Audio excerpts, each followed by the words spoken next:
On today's show, we wind back to 2006 and firstly head to Botany Bay on the foreshore of Sydney Harbour. We look back on the fourth round of the Australian Offshore Superboat Championship, the Botany Bay Classic. Then we continue our look back through 2006 and head to Sydney Motorsport Park, where we look back on the final round action of the Australian Performance Car Championship, featuring the stars and their cars from a hotly contested season.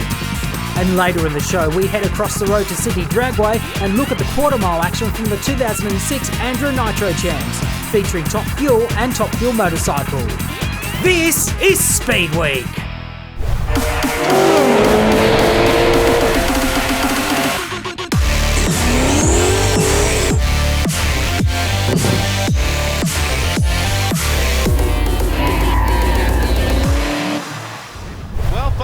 Time now for the 2006 Acme Fiberglass Supply, the Australian Offshore Powerboat Championship. It's the Botany Bay Classic. And let's take a look at the points that come in. Willetton and Dermott with a pretty good lead over Barry Cotter and Jellick.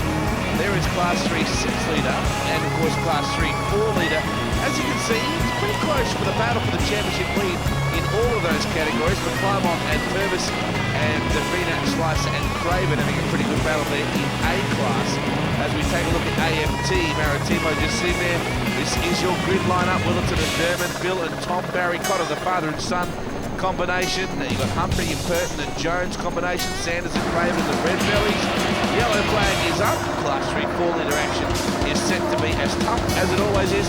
Grant Boyden joins me in commentary. He is dead set ready. He's got the flippers on already. Unfortunately today, Boyden, we are missing Acme after that major wipeout at Newcastle. Yeah, disappointment for them, and you can see very, very different conditions out here on Botany Bay compared to the previous round of the championship in Newcastle. Lots of bump up there, nice and glassy out there for these boats at the moment for the start of this race. Let's hope it stays that way.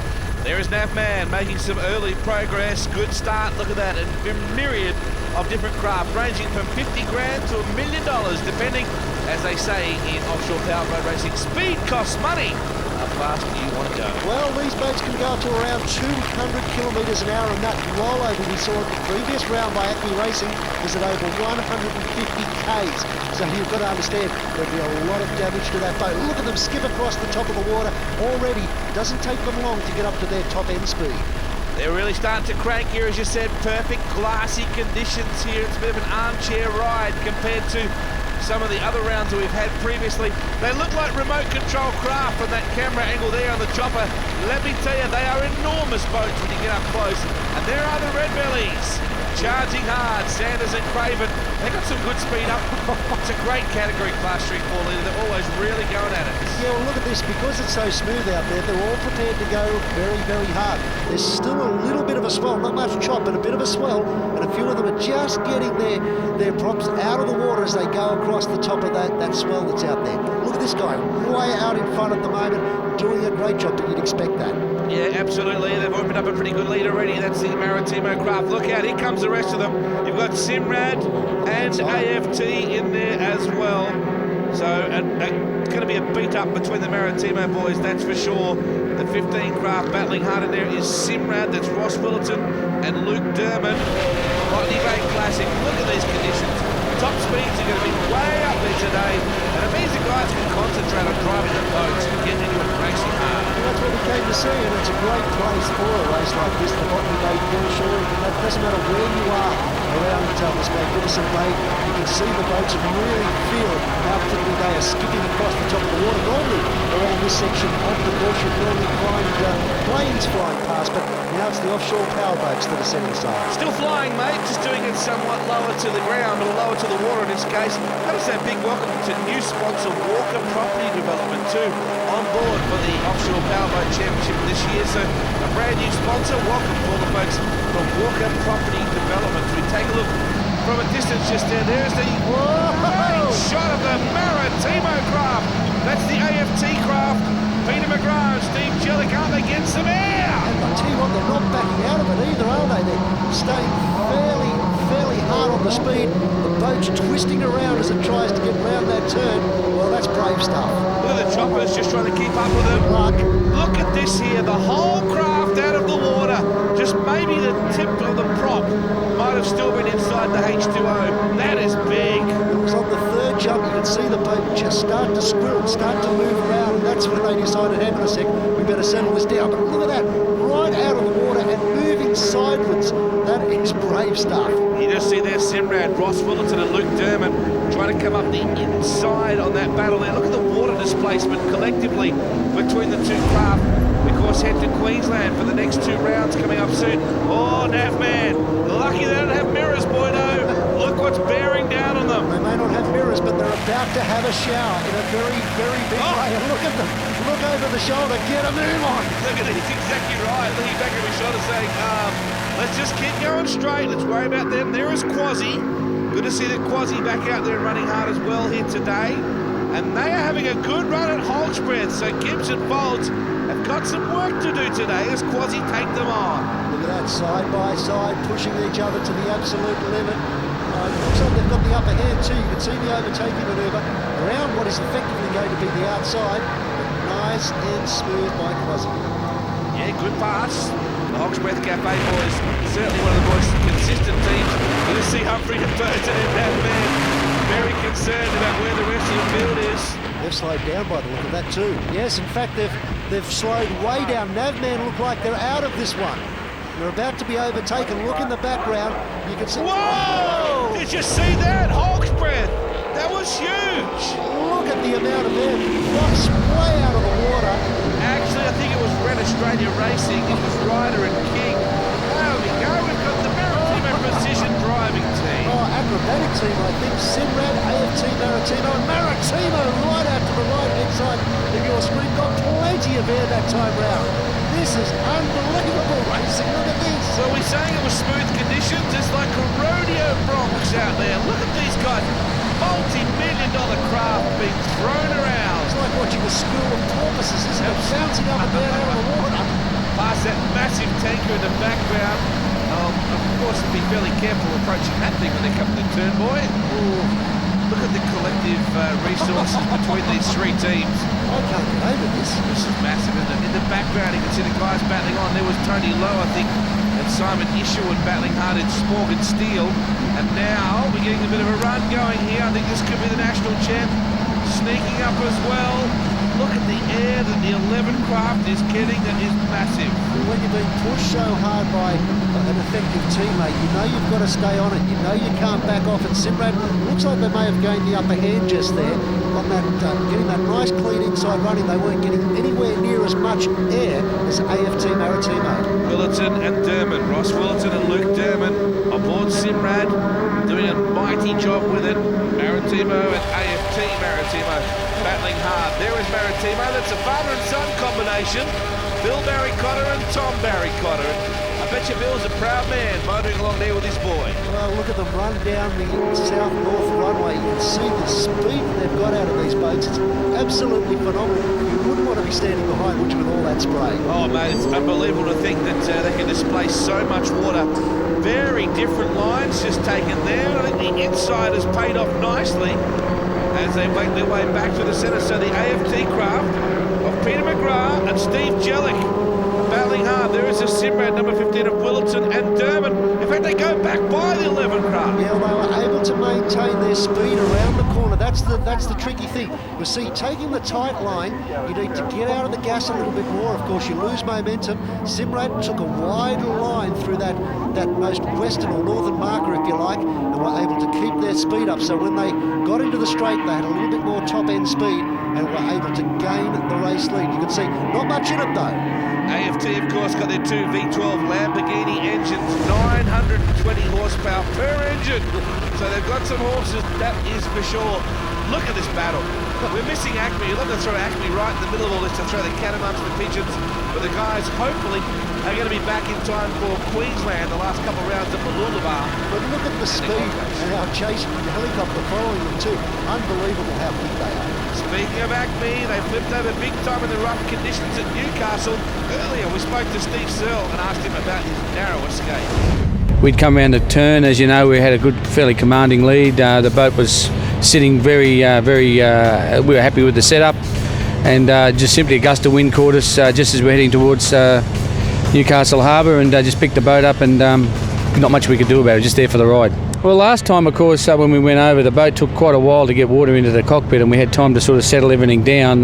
This time was about a 2-second delay between having air and being flooded. So the hatch had apparently opened when it had gone over, and let a lot of water in very quickly.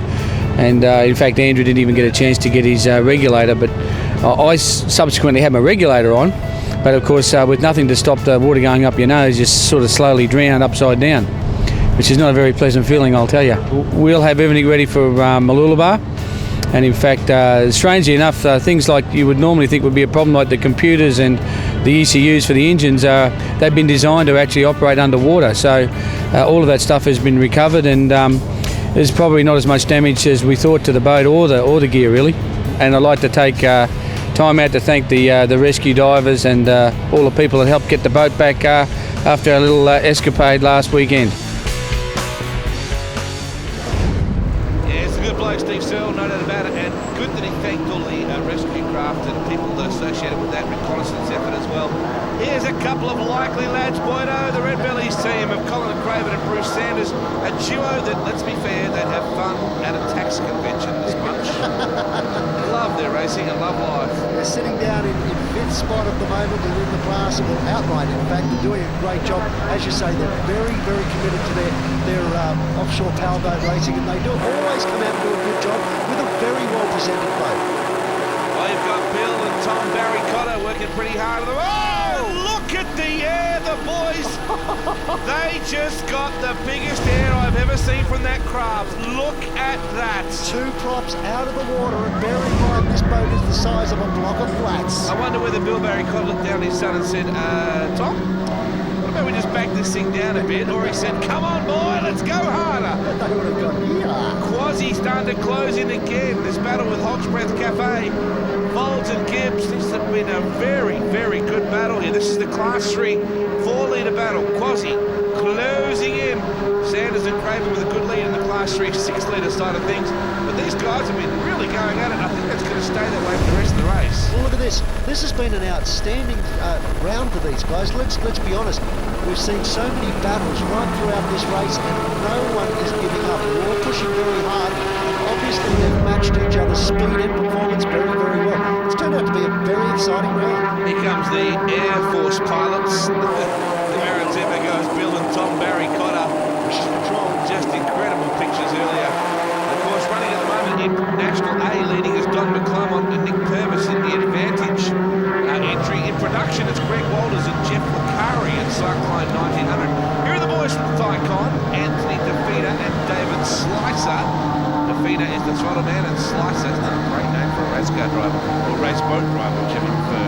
You can see with the different boats, there's different positionings out there, and this time it's almost like watching 2 blokes right down the road on a push bike, on a tandem bike, isn't it? One sitting right behind the other, but plenty of work still to be done by all on board that machine. You just see the planes taking off in the background, getting a great view of these $1 million pleasure craft blasting around. I say pleasure craft because they give a lot of people pleasure when you see them race. Quasi, well, the throttle man is Jim Harris, the driver is Adam Nichols, and these guys are going hard. They're really giving Folds and Gibbs something to think about, something we're not entirely used to seeing, Bordeaux. And that's the great thing about offshore powerboat racing. You need to obviously have the throttle man and the driver, and they need to work in unison. And setting up a team that you can relate to without having to give verbal commands. Say a throttle man who can sit alongside you and control the situation, exactly what's happening on board Quasi at the moment, and you've got a winning boat and plenty of air to move. They just go by the National A-Class entry of Don McClellan and Nick Purvis. They go either side of Advantage. Class 3 4-litre, they're very evenly matched, aren't they? Not much in it at all.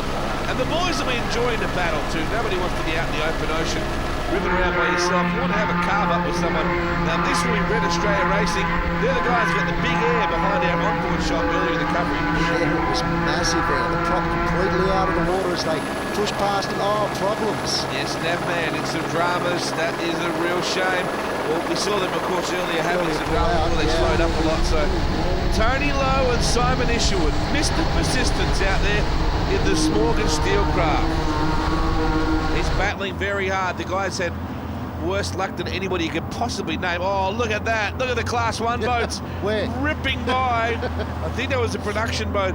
Might have even been Cyclone 1900 back there. It's now a swimming pool, Wade. I can assure you, with that amount of spray coming off the back of Simrad, of course, the big guys are wary of things like that, and they obviously protect the competitors in the production class, but there's only so much you can do when you're driving a boat that's this big and this powerful. Great machine, well crafted, and it's proving its worth at the moment. Ross Willerton and Luke Derman in Simrad as we see the other end of the spectrum. The guys starting to get some big air. Well, every category really has been in the same boat. If you'll pardon the expression, they've all been getting lots of air, starting to get the craft and really starting to fly the front end. It's advantage just there of Don McClymont and Nick Purvis in the background. Look at the water being displaced. There's trouble here for Easy Does It. And that's a shame. The boys, they've pretty well resigned themselves. Might as well drop a line and see if there's anything biting. I tell you what, they're the most expensive fishing boats. I'll give you that as a tip. And trawling in these machines would be interesting too, wouldn't it? Yes, trawling at 200 kilometres an hour. Yeah, absolutely. You catch a pretty stunned fish, that's for sure. Meanwhile, back at the ranch, Bill and Tom Barry Cotter continuing on with their spectacular run. As you can see, everything looks pretty well normal on the gauge side of things. Yeah, and have a look down there. 89 knots we're talking about out of that machine. Just incredible, isn't it? It just works and works and works. Mind you, the team that work on this whole Maritima operation, they demand the very best in terms of equipment and maintenance. Tony Lowe and Simon Isherwood, it's great to see them charging hard and making the camera work for its money in the helicopter, because these guys have had some devastating runs with bad luck. It'll be so good to see Tony finish in a podium finish today.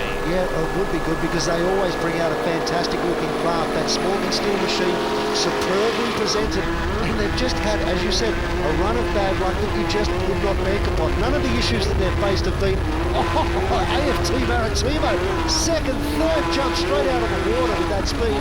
Morgan Steel, as I say, just superb preparation from that boat, and it would be nice to see them get a good result. Well, the air is big, but it's nowhere near as big as what Bill and Tom Barry Cotter pulled out before. As we take a look back at Simrad now, Willerton and Derman, these guys have been pretty well rock solid. Don't forget Mooloolaba on the 1st and 2nd of July will be round 5 of the championship, and round 6 will be the 8th and 9th of July at the Gold Coast. Don't go away, we're going to take a quick break right now. We'll come back with more from Botany Bay and the Acme Fiberglass Supplies Australian Offshore Powerboat Championship.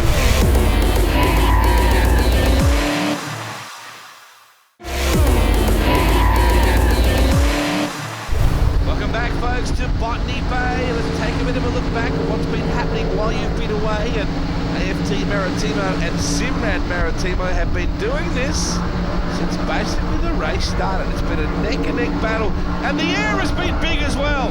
Now, these craft are enormously heavy, very powerful, and they are flying around out there like paper aeroplanes at the moment. As you said, AFT Maritimo and Simrad have been swapping the lead right throughout this race. First and second, second and first, right from the minute we got underway, and it's going to come right down to the final lap to determine which one of these two is going to be the victor. Plenty of pleasure craft here today to watch the action. Plenty of people also on the banks here at Botany Bay as we see the AFT craft in the distance, and now Simrad making the run as well.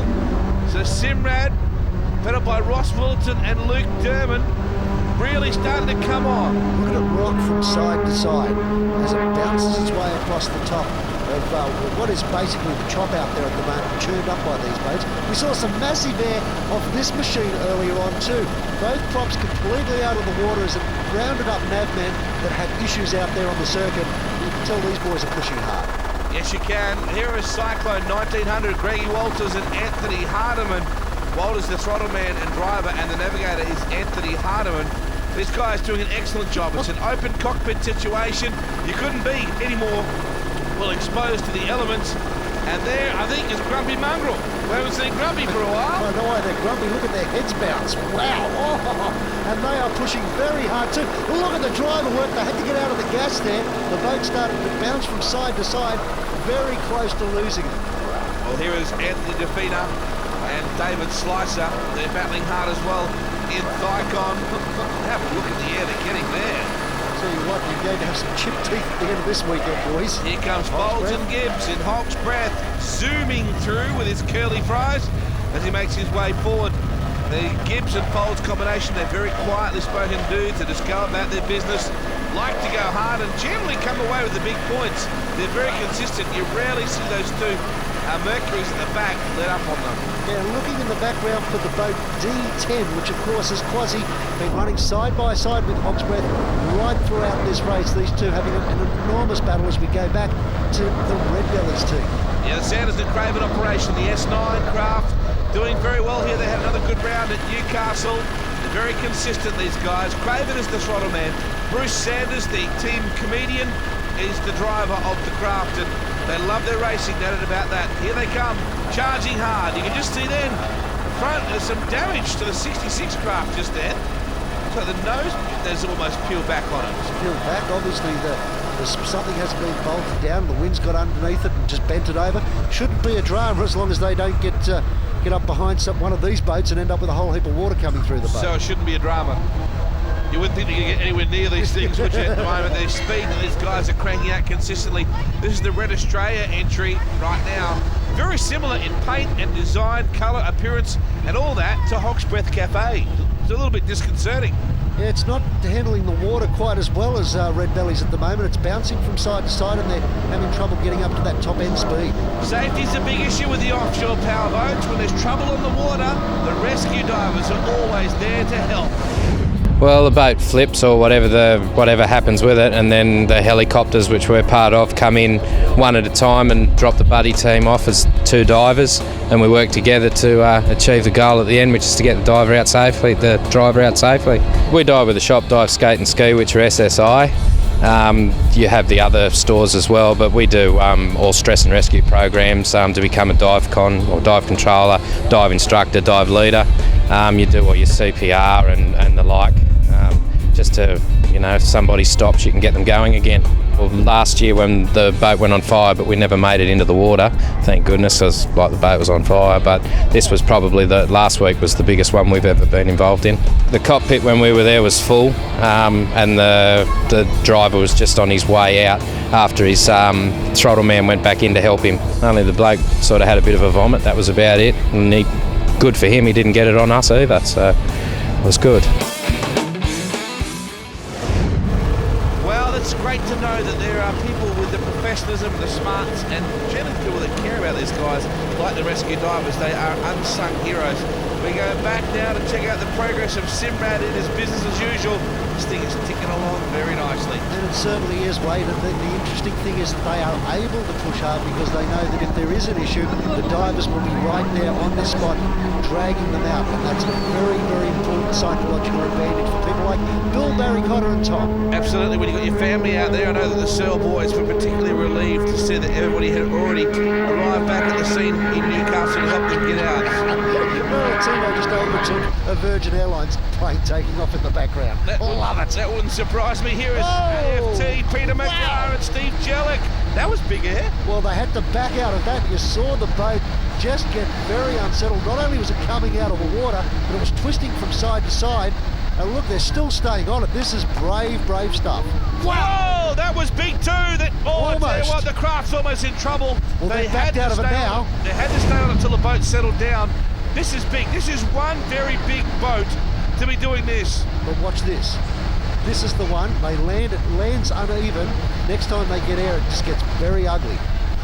Man, that is brave stuff indeed. We said at the top of the coverage it was going to be, nice conditions. Although, guys like Hawk's Breath Cafe, they knew better. Paul Gibbs, he said earlier, it's going to be some trouble. Oh no! You can't believe this, can you?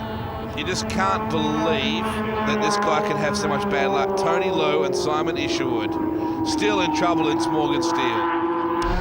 Well, here we go. You just see now a last lap situation, and that's not for Maritimo. That would be for Hawk's Breath Cafe, I think, Bordeaux. Yeah, absolutely. Maritimo's still going to have to do another lap, and the Hawk's Breath crew are probably got a big smile on their face at the moment. They know that it's a final tour of Botany Bay for them.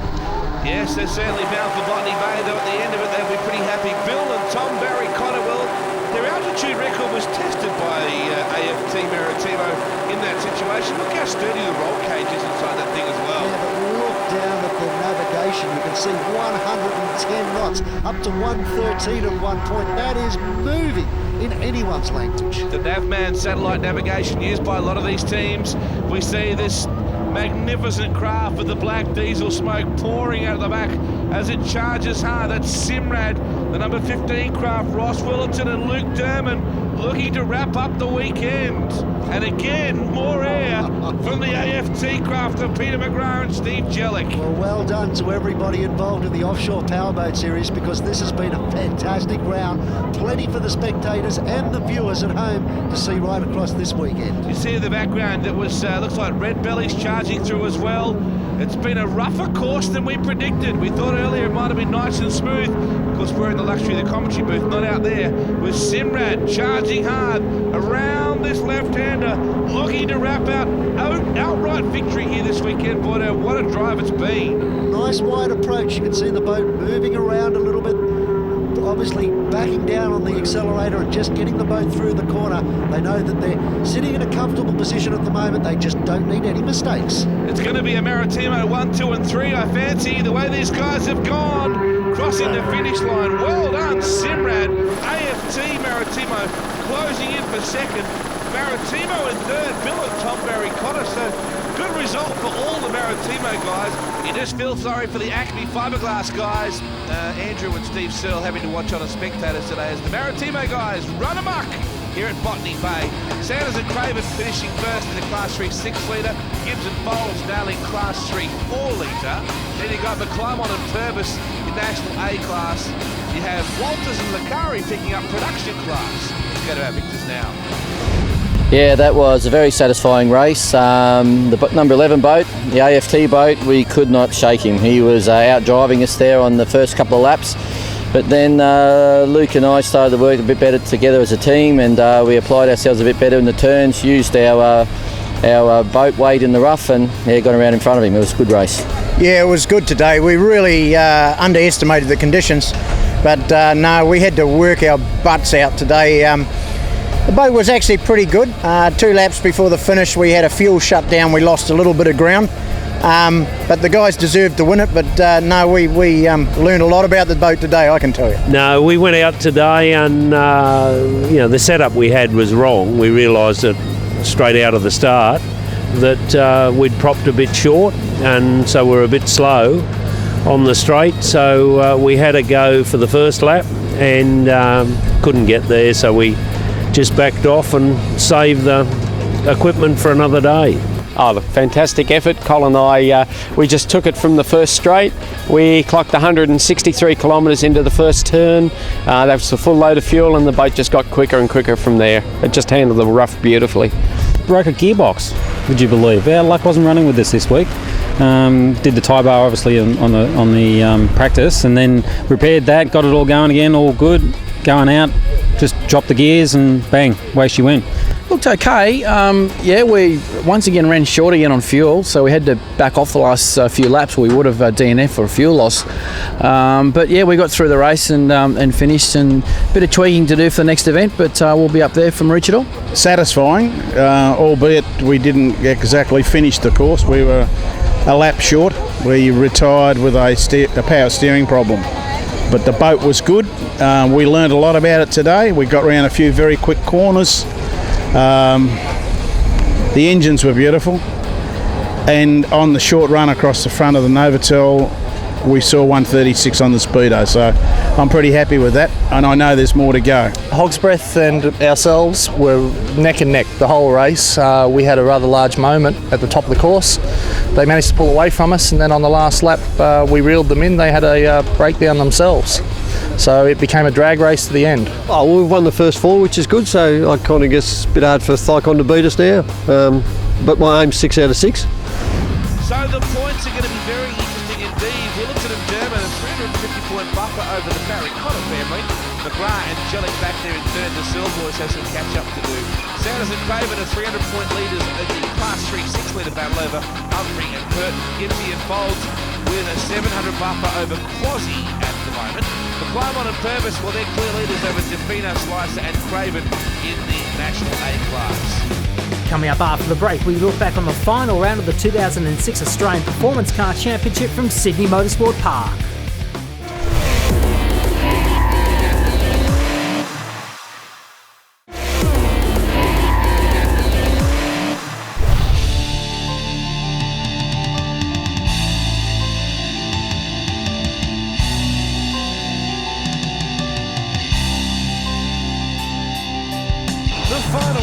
SDS Turbo's Australian GT Performance Championship has arrived, and 4 men step onto Eastern Creek Raceway knowing a performance anything less than perfect won't be enough.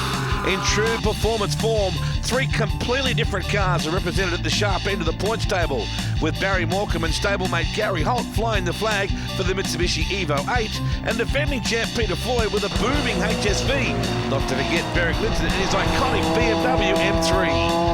4 men all determined to claim the 2006 title for themselves, but only one will be left standing after the final round of the 2006 SDS Turbo's Australian Performance Car Championship. With 4 drivers poised and ready to fight for the championship, we went down to pit lane and caught up with the protagonists. I think we're leading the championship coming in, but it's a close race. There's 4 of us in 3 different cars that can win it. It's going to be a great weekend. It's going to be close racing, and we'll see how it washes up at the end.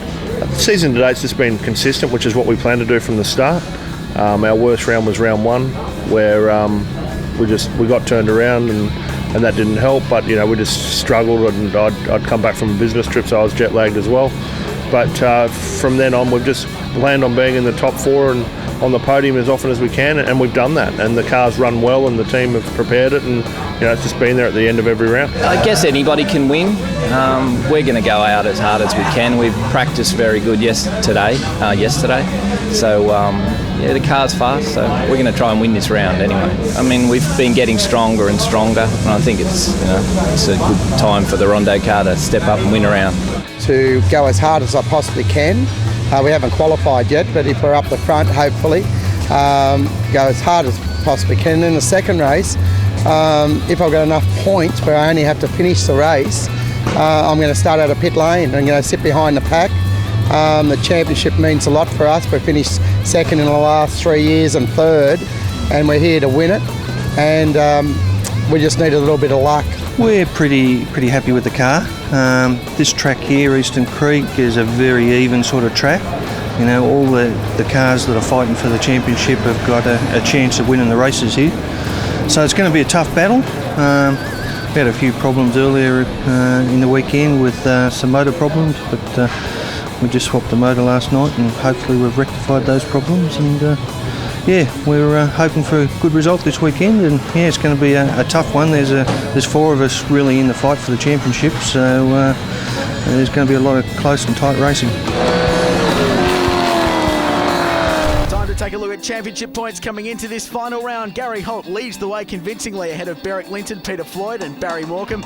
Dean Lilly back in 5th place. The Privateers Cup, Drew Russell leads Mark Cohen, Steve Knight is 3rd and Policina in 4th. Well, the cars are heading out onto the grid, but first let's go to pit lane and find out what the plans are before this one. We're trying to get the right setup for this car, seeing as though we had to do a bit more of a modification than the production-based series, but just have fun, try and compete. Hopefully there's a bit of a challenge there. We actually had a really weird thing happen to us. The car was pretty quick all weekend, and we're going through Corporate Hill on the first lap of qualifying, and the steering rack snapped in half. It actually broke through the pinion and the actual rack itself, so the whole rack just parted company. There was no signs of any fatigue or failure, and it was a brand new rack at Phillip Island a few meetings ago, so a little bit concerning, because obviously we've got a fair race this afternoon, so we'll see what happens anyway. Here it's interesting for us and for a Holden generally, because it's such a heavy car. There's a fair bit of weight transfer here, and although it's got a long straight, it's got a lot of switchback corners which suit the 4-wheel drives well. And us ourselves, look, to be honest, with this particular car, with the Monaro, it's been extremely well balanced every other circuit we've been to, except this one. We just can't seem to get it right for some reason. Maybe it's something to do with the idiot behind the wheel. You never know. It's time to take a look at highlights from race 1, round 7 at the STS Turbo Performance Car Championship. Huge start for Barry Morecambe in the Mitsubishi. Smoked the front tyres in the four-wheel drive car and led the field down to turn number 1. Turn 2 was action-packed. Dean Lilly with a big move to the inside, and Barry Morecambe had the ideal view as they ran nose to tail and side by side, and a bit of touching going on there on the exit of turn 2. The field got through cleanly. Steve Cramp in the background was recovering from a tough qualifying session. He worked his way through the field. This was a controversial incident between Morecambe and Linton. Berwick turned around at turn number 4. The replay shows it. Morecambe down the inside, touched the back of Berwick's BMW. He continued on in the lead of the race. Turn 2 was a hot spot throughout this one. Big move down the inside by Peter Floyd on Dean Lilly. The LP Gas 1 car getting forced out wide. A nice clean overtaking manoeuvre. The two HSVs really in the thick of the action in this opening race at Eastern Creek Raceway. Not so good for Chris Alajarjan, who went to pit lane with some fuel surge problems in the Subaru. Meanwhile, Berwick Linton on the comeback trail passed Barry Nesbitt's HSV and set out putting the pressure on Dean Lilly. The following lap he was able to get by and made a nice move into turn 2, which was where all the action was happening in this first race on the day. Lilly then slipped back through the field as Barry Nesbitt made a nice pass at the inside of turn number 2. Dean Lilly struggling towards the end of race 1, the HSV Coupe. But after all that action, the run to the checkered flag was the best bit. A very last gasp victory for Peter Floyd. He used the power of his HSV to his advantage to record a win by just 0.1 of a second. Race results show Floyd beating Morecambe home. Linton was next. Barry Nesbitt and Dean Lilly completing the top 5. The car was really good. It just hooked up well, and yeah, the Michelin tyres hung in there all the race, and I was finally able to claw back Barry just at on the last straight there, which was really good. I thought I had a lap to go. Anyway, my car was going as hard as I could drive it. So Pete just had a little bit left in the tank on his one. So it was a good race. Tough race, getting turned around at turn 4 and then having to drive back through the pack. But the car was balanced and did the lap times of the whole race, so it was good. Chris Alajarjan has always been known as a young man punching above his weight in motorsport, and his return to the GT Championship at Eastern Creek will be no different for the man they call the Chris. We haven't run this car since some of the charity work that we did, but prior to that it's been about a year and a half in competing in this car. It's very cruisy. It's more of a luxury car to me than a race car really, but it's just really a smooth car and it just brings back memories. With Chris Alajarjan competing in many different categories, he believes GTP has helped him gain elite level racing experience. I think it's good for any driver. The experience is always going to be there, but I always talk about focus and then I go back on my word. So that kind of puts me back a bit. But at the end of the day, I'm just going to take it as it comes. I'm just going to have fun this weekend. Just cruise back. This is the car to do it in. It's luxury. If only I had the air conditioning in this heat, it would be awesome.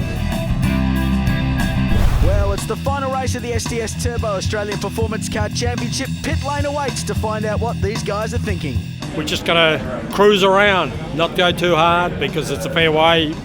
Just hope we pick up a couple of places through attrition. Starting third in this race, and there's no reason we can't be second into turn 2.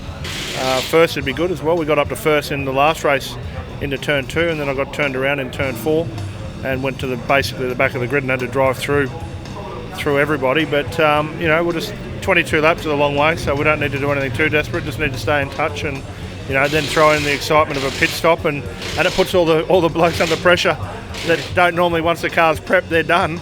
Well, they're now going to feel it like we do. So, it's going to come down to a full team effort, and hopefully we can finish second in the championship, and wrap up a good year. Quite happy with race 1.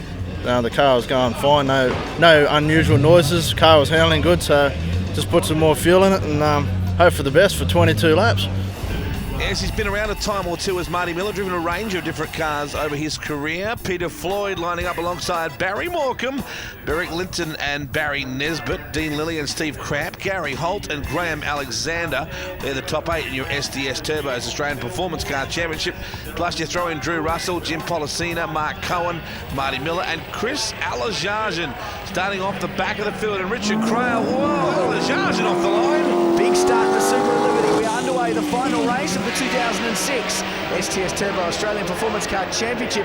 Barry Morecambe made the best of the starts in the four-wheel drive Lancer, but the power of the big HSV, the Mumbo, for Peter Floyd down the start-finish straight, and he leads up to turn 2. Very squirrely underpace. Crampy. BMW around the outside. Linton. Barry Morecambe closing in as well. They've got the HSV on the ropes through this section. Great stuff. Morecambe is on the outside. Barrick and the BMW on the inside. It's HSV, Mitsubishi, BMW, and then another HSV or 4. Floyd is still in front though, he's holding on. Barry Morecambe has been on the outside since turn 2. Great stuff, isn't it? On the inside, Barrick Linton moves through in the BMW, the Air and Allied Donut King entry, and Morecambe in the Evo, closing in right behind Linton now. And Cramp, as you said, in the HSV, jammed in the middle of that with Lily in there as well. How close is this racing? Amazing performance from Steve Cramp. Changed an engine between races. Went off song at the end of race 1. They have got it back out there. He's running in the top 6. Good performance. This is a story as well. Gary Holt just cruising around at the back of the field. Only needs to finish to win the championship, so he's elected to take the safe approach, I guess. Stay out of drama and just score the points. Well, here they come. What a fantastic battle. This guy's prepared to chance it, that's for sure. We're on board with Chris Alajajan, and the Jack Hillerman's Elf Oil entry is really starting to charge as well. He's been doing, as usual, a number of different categories. Linton, the BMW, got a little bit aggressive just there. 3 different manufacturers, 3 different types of cars. The V8 powered rear-wheel drive HSV leading the BMW as Gary Holt wraps up Barry Nesbitt fairly easily there. Yeah, Nesbitt's got some trouble. The car didn't look good at all. And as you said, the HSV now stretching its legs and opening up some ground over the BMW, but the Mitsubishi Evo right there of Barry Morecambe, the Rondo Building Services P&I entry, just picking up the left rear just then. These cars built pretty stiff for the big roll cage, put in them, built stiff from the factory, the Evo Lancers. Dean Lilly and the LP Gas 1 Commodore tailing up behind there as well. He's got past Steve Cramp in the last lap. Morecambe puts the nose up the inside of Barrick, and Barrick in turn has got a great run out of turn 2. He's now putting the pressure on Floydie. As all the circuits they race in this championship, Eastern Creek is not the kindest to the Peter Floyd HSV, where all the twisty turns and the tight bits get. That's where the HSV is absolutely mauled by the more nimble BMWs of Barrick Linton and the Evos of Morecambe. Holt would have been there doing all this as well. He's elected to play the safe game and not have a go and not really get into the stoush. Disappointing, but he'll wrap up the championship that way. Well, his line in the paddock was no one remembers who won the round, they remember who won the championship. So, fair enough mentality from Gary Holt. Hey, Dean Lilly's doing a great job in the LP Gas 1 car. He's right in there, as is Steve Cramp. Those two not losing any ground at all to our leading dice for the lead. Oh, Barry's in pit lane. Dramas for the Donut King, Holden Monaro, the GTS Coupe. Some struggles there for the Monaro team. He will live to fight another day. Speaking of the HSVs, Steve Cramp desperately trying to move Lilly out of the way so he can have a crack at Morecambe now as they come back to the main straightaway at Eastern Creek, where they're about to lose sight of that bright green Peter Floyd HSV machine. Here's your placings thanks to STS Turbos. Floyd over Linton, over Morecambe, Lilly, Cramp, Drew Russell, Chris Alajajan and Jim Policina. And here comes Lilly on the inside. This is the only place where Morecambe loses out and is in a straight line. Really nice move there, and that's a pretty good move despite the fact that Lilly says he's down a little bit on power this weekend in the HSV. Oh, here we go. Linton, he's got him here. Unless he goes out, breaks himself. Will Floyd be able to get back up the inside? Well done, Barrick. Very rare you see a BMW out-braking themselves. They've got massive brakes. A nice light, nimble car. Beautiful straight 6 engine, the M3 CSL. And he's doing a good job out in front now, leading the way ahead of Peter Floyd. Here's your STS Turbos replay of Lilly having a good crack on the inside of Barry Morecambe. Morecambe, a very handy competitor and a very professional man too, a great competitor, very well versed in all forms of the sports. Big plans ahead for this category in season 2007, off to the V8 supercar schedule, more cars expected, some new BMWs, the Z4M Coupe is expected, as well as some new HSVs, the VE Series car expected in the championship, and a whole heap of other sort of new material and new entries coming into this series in season 2007, so should be a good start. Here's Graham Alexander, probably the most unlikely competitor you're ever going to see. Does it on a shoestring budget, pretty plain car, no sponsors, but he's won a couple of rounds this year. He's done a great job. Oh, he's a great peddler. Excellent steerer. He's working hard there with Alajarjan, and as you said, apart from the Michelin contingency tag on the back, pretty well sans any sponsorship whatsoever. So it's a big result for Graham and the family, and I say and family because it's very much a family operation. Here's the STS Turbos replay of him sliding up the inside and taking away the move from the Chris. I'm not wondering if Peter Floyd a little bit of drama in this race. He's now fallen back into the clutches of the LP Gas 1 Commodore Dean Lilly, otherwise known as How's That. He's racing in the Yokohama V8 Utes as well. Great competitor too, very quietly spoken. Looks like the kid that you beat up in chemistry, but a very, very nice man and a lot of talent. Cramp now, looking to cramp Morecambe. On the inside, the HSV CVW entry, good pass. Of course, it's this circuit here that Cramp must feel a little uncomfortable in places. He upended the car and pretty well destroyed itself in a couple of corners' time last time we were here. I was fortunate enough as we see the STS Turbo replay up into turn 2, another textbook manoeuvre as the battle between Floyd and Lilly continues in front of them. I was fortunate enough to catch up with Crampy after first practice on Friday here at Eastern Creek Raceway, and I said, hey mate, what was it like going past turn 5? And he said, I took a big deep breath after it and drove on. I was pretty happy. There's the replay. Morecambe got a bit squeezed there, didn't he? Yes, absolutely, and that could have caused the same problem. Still we're on board with Gary Holt coming out of turn at number 2 there, and he's got an enormous lead in the championship in terms of what he can lose. He's got it well protected. He's running at the back of the field, just cutting his way through. There's trouble with Lilly's car. It's coughing all sorts of blue smoke out there. Not a good sign from the HSV Commodore. He is still putting the pressure on Peter Floyd in this battle for second and third on the racetrack. A whole group of HSVs and Barry Morecambe in the Mitsubishi. Crampy really closing in now. The CVW Engineering number 19 entry. Floyd very wide. Let's have a look what it's like in a straight line. Floyd, they're going into pit lane. Now there is a compulsory pit stop in this race, so they're all taking it at once. This could be interesting. This could really shape the race, actually. Oh, big lock up at the back from Morecambe. Then he nearly ran into the back of Cramp. The Samsung HSV leading him in, Peter Floyd. One of the nicest guys in motorsport in any category is Floydie. So laid back, doesn't get involved in the running of the category, just allows the people he employed to do their job, Craig and Debbie and their team. Drew Russell coming in now as well.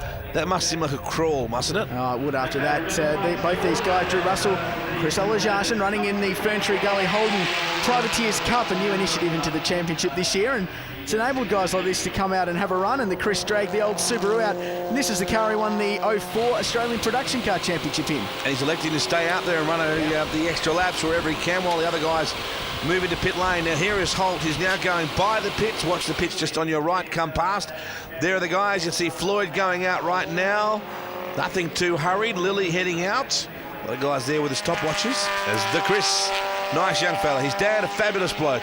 Very generous. Always offers you a nudie juice as you walk past. Hey, you want a drink? Oh, good. Thanks, mate. I've got 6 in my hand. Yeah, but do you want a drink? Good bloke. No doubt about it, is Jack. Still on board with Gary Holt. Some cars coming out of pit lane now. Have to see what happened between Peter Floyd and Dean Lilly. The battle for second and third on the racetrack. Pretty tight out of pit lane. Steve Cramp got held up. Here it is on cue. Thank you, Mr. Director. And Dean Lilly right up behind Floydie out through turn 2. Now, it'll be interesting to watch here, Richard, whether Lilly seems to have conquered that problem. I think he has, because he's literally pushing Peter Floyd along the racetrack there. So that smoke issue may not be a problem now. Alajarjan has a big moment there. The Subaru not handling the circuit at all well out there. He missed the braking markers. Awfully considerate of him. Absolutely. He's right up behind Gary Holt now. So Alajarjan going well in the Ferntree Gully Holden Privateers Cup. Of course, the other sponsors in this category, Donut King, have always supported this series. Had naming rights sponsorship a few years back, but now back in a supporting role as Holty lets Alajarjan go by. And of course, Michelin Tyres also supporting it with the wonderful tyre product they have in the STS Turbo Australian Performance Car Championship. Here's the replay. Just a bit too fast. Alajarjan's been backing that car into turn 1 all weekend. Bound to go wrong at some stage, sort of, you have to say. Yeah, but he did a good job to keep it straight and, as you said, avoid the corner markers. I'm really surprised. Flat tyre it is for Morecambe. The right front tyre is flat. I wonder if that was a result. Oh, Lilly right up the back of Peter Floyd into turn 9, smacks the back of the HSV, and now they're side by side. The battle continues. Linton, and this is the battle. Floyd and Lilly, second and third. There's Grant trouble and Nesbitt. trouble for Lilly here. He's dropped off enormously here, Richard. That was a big hit. Unless I'm very much mistaken, if you'll pardon the expression. There was closed back in right then, but he lost a lot of ground on Floyd in a straight line. It was a big nibble. It was, and what I was about to say about Barry Morecambe as they go side by side down the start-finish straight, we saw Barry lock his brakes in a big way coming into pit lane, so I wonder if the flat tyre was a result of that. Puffs of blue smoke continue to emit from the underside of the LP Gas 1. HSV, Floyd staying out there in turn 1. That's big right there. Nice move, and the rear bar now hanging off the back of Peter Floyd's Samsung Commodore. Oh, Floydie outbraked himself in that Samsung Communications Centre number 98. Lost a lot of ground just then, and as a result, Lilly was able to get away. Here's the little crunch that comes up. Boom. Crunch. Just peel back the bonnet a bit too on the Lilly car. It was a pretty sizable hit, wasn't it? Lilly came very late under brakes and had to use Floydie to brake and get into the corner. And here's the replay into turn 1 thanks to STS Turbo. Seen a couple of those moves in this motor race. Nice one, and Floydie just on the limit of adhesion. You could see the car moving around out in the marbles there on the exit of turn 1. Yeah, good stuff, isn't it? Oh, Lilly now still trying to get back by Floyd, so these two continue their battle. There is the damage to Lilly's car. It has peeled back the bonnet a bit and certainly has smashed up the left front headlights. So he'll get off to his nearest Holden dealer shortly. Well, this car's for sale, so he certainly will be to get it fixed and presentable before they sell it. Man, hasn't Floydie got the candles fully lit? Everything on high beam at the moment. Mind you, this is not the battle for the lead. Beric Linton has absolutely blitzed him in the BMW. Look at the smoke coming from Peter Floyd's HSV. Really struggling coming out of the final corner. Lilly is getting smothered there as they run down the start-finish straight. Now he pulls out and wraps up Floydie in a straight line. That is a difference to what we've seen so far in this round. Floyd has seemed to have had the advantage until this lap. Lilly streaks by, moves him into second place, but you're right, Wado, way out in front. Beric Linton, the Donut King BMW, has shown this field a clean pair of heels. The final race of the season. Here's the replay. There's lots of smoke coming out there, isn't he? And a substantial lack of power for Floyd. Yeah, he's dropped right off the pace as Lilly went by him as well. So big dramas for Peter Floyd. That is a real shame. But Beric the Bullet Linton doing an awesome job in the Donut King car. Just watching Holt staying as far away from any confrontation as he possibly can in that Eastern Creek Karting Raceway entry. But Beric Linton on his winning way in the Air and Allied Donut King BMW. That car, its attention to detail, when you get up close to it, it's immaculate. You would just about be able to eat off that car. A pink BMW is a fantastic race car, I got to say. And Donut King have supported Beric for quite some time. It's been a 2-year recovery, really, after the massive smash at the Clipsal 500 way back at the start of 05. Huge crunch, but he's recovered well. He's won a couple of races this year. He's won a round, and now he looks set to win the final race of the 2006 STS Turbo Australian Performance Car Championship. The BMW takes the honours at Eastern Creek Raceway, and Beric Linton wins race 2. Well done, Beric Linton. He's a great racer. Dean Lilly will get second. Floyd holds on for third. Backed into Cramp, Nesbitt, Policina, Alajajan, and Drew Russell, the first of the privateers. Mate, what a great feeling, and the car just ran so well. The boys nailed the pit stop, and we just got out there early and we could just get away and hold it. It's just a great feeling. I thought we were going to get second there, but we blew the engine on the last lap, but I managed to struggle over the line and third place, so I'm happy with that. I think that gives us probably equal first for the round. But Beric winning that last round, he'll take out the first place and we'll probably come second for the round. Yeah, thanks very much. It's been a pretty good year. We picked up a few wins. A bit disappointing for the last race of the year. We ran out of fuel towards the end. It's just something that happens, but it's been a great year. We missed the first round because we basically didn't have a car, and then we've picked up the Mazda RX-7 and run that the rest of the time, and we've picked up a few wins, a couple of seconds, a few poles, so it's been a good year. Tough race, long race around here, 22 laps, and humid conditions like today didn't make it easy from a driver's point of view, but the pit crew did really well on the pits, and that sort of gained us some time, and I'm really grateful to my guys for what they've done. All the guys drove very professionally. It was a good, clean race and a lot of fun. Well, it's been a wonderful season, but Gary Holt is the champion ahead of Beric Linton. Peter Floyd got home for third. Morecambe and Lilly completed the top 5. In the Ferntree Gully Privateers Cup, it was Drew Russell winning the championship, with Mark Cohen and Jim Policina completing the top 3.